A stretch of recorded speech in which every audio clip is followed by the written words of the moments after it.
नमस्कार, मैं हूं शालिनी और आप देख रहे हैं न्यू महाराष्ट्र 24 न्यूज। आइए बढ़ते हैं आज की बड़ी खबर की ओर। 2 दिन इंतजार कीजिए, मुंह तोड़ जवाब दूंगा। बेटी सहर शेख के खिलाफ एफआईआर के आदेश पर पिता ने संभाला मोर्चा। मुंबई से सटे ठाणे के मुमरा इलाके से जीतकर पार्षद बनी सहर शेख एक बार फिर से सुर्खियों में है। प्रतिद्वंदी कैंडिडेट की शिकायत पर सहर शेख के खिलाफ आपराधिक मामला दर्ज करने का आदेश दिया गया है। बेटी सहर शेख की मुश्किल में फंसने पर पिता यूनुस शेख ने मोर्चा संभाला है।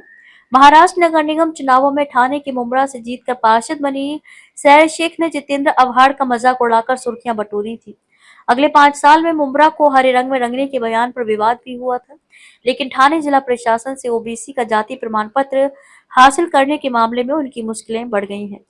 ठाणे तहसीलदार कार्यालय ने मुमरा से एआईएमआईएम पार्षद सहर शेख के पिता यूनुस इकबाल शेख के खिलाफ कथित तौर पर फर्जी जाति प्रमाण पत्र का इस्तेमाल करने और उसके आधार पर अपनी बेटी के लिए जाति ओबीसी प्रमाण पत्र प्राप्त करने के आरोप में आपराधिक मामला दर्ज करने की सिफारिश की थी। आईपीएल मैच में नजर आई सहर शेख। बेटी के जाति प्रमाण पत्र पर सवाल खड़े होने के बाद अब पिता यूनुस शेख ने बड़ा बयान दिया है। शेख ने कहा है कि इस पूरे विवाद के लिए राजनीतिक प्रतिद्वंदी जिम्मेदार है।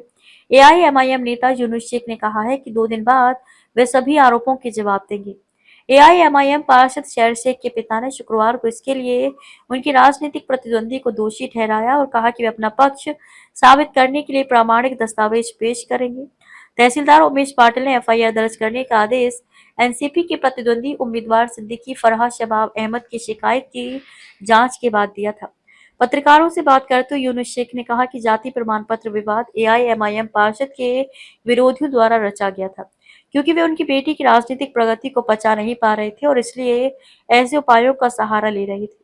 उन्होंने कहा कि वे प्रामाणिक दस्तावेजों के साथ इस मुद्दे पर अपने रुख को साबित करेंगे। यूनुस शेख ने कहा कि 2 दिन इंतजार कीजिए और मैं सभी आरोपों का मुंहतोड़ जवाब दूंगा। उन्होंने कहा कि तहसीलदार ने केवल रिपोर्ट दी है, प्रमाण पत्र जारी करने के संबंध में कोई आदेश नहीं दिया है। इस बीच सहर शेख ने बृहस्पतिवार रात को सोशल मीडिया पर एक संदेश गेम ओवर पोस्ट किया, जब वह दक्षिण मुंबई के वानखेड़े स्टेडियम में आईपीएल मैच देखते नजर आई थी। उप विभागीय अधिकारी एसडीओ को 25 मार्च को सौंपी गई तहसीलदार की रिपोर्ट में निष्कर्ष निकाला गया कि यूनुस शेख ने प्रथम दृष्टया राज्य चुनाव आयोग सहित 4 सरकारी एजेंसियों को गुमराह किया था। इसमें कहा गया कि उनका 2011 का ओबीसी अन्य पिछड़ा वर्ग प्रमाण पत्र आधिकारिक प्रारूप के अनुरूप नहीं था।